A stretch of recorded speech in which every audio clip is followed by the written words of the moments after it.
মৰমৰ সপ্তম শ্ৰেণীৰ ছাত্ৰ ছাত্ৰীসকল, মই আজি তোমালোকক সপ্তম শ্ৰেণীৰ নতুন গণিতখনৰ কেইটামান অংক দেখুৱাব বিচাৰিছোঁ। এটা বৈদিক নিয়মেৰে পূৰণ কৰা অংক আছে, যিসমূহ অংক 11ৰে পূৰণ কৰিব লাগে। কোনো সংখ্যাক যদি আমাৰ 11ৰে পূৰণ কৰিবলৈ দিয়া হয়, তেতিয়াহ'লে তাৰ উদাহৰণ দিছোঁ 3, 4, 5, 2 পূৰণ 11। এইকেইটা অংক আমি পূৰণ কৰিব লাগে। পূৰণ কৰিব লাগে আমি বৈদিক নিয়মত। কি ধৰণৰ কৰা নিয়ম হ'ব? যদি কোনো সংখ্যাক 11ৰে পূৰণ কৰিব লাগে, তেতিয়াহ'লে আমি প্ৰথমতে এই গোটেই পূৰণ কৰিবলগীয়া সংখ্যাটোৰ সন্মুখত আমি এটা 0 দি ল'ব লাগিব। তাৰপিছত এতিয়া আমি কি ধৰণে পূৰণ কৰিম?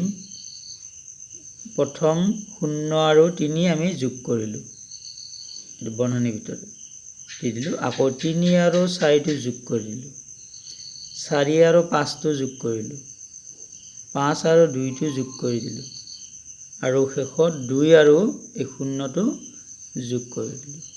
এতিয়া আমি যোগফলবিলাক তলত লিখি দিলোঁ। 0 × 2 = 2, 5 × 2 = 7, 4 × 5 = 9, 3 × 4 = 7, 0 আৰু 3 যোগ কৰিলে 3।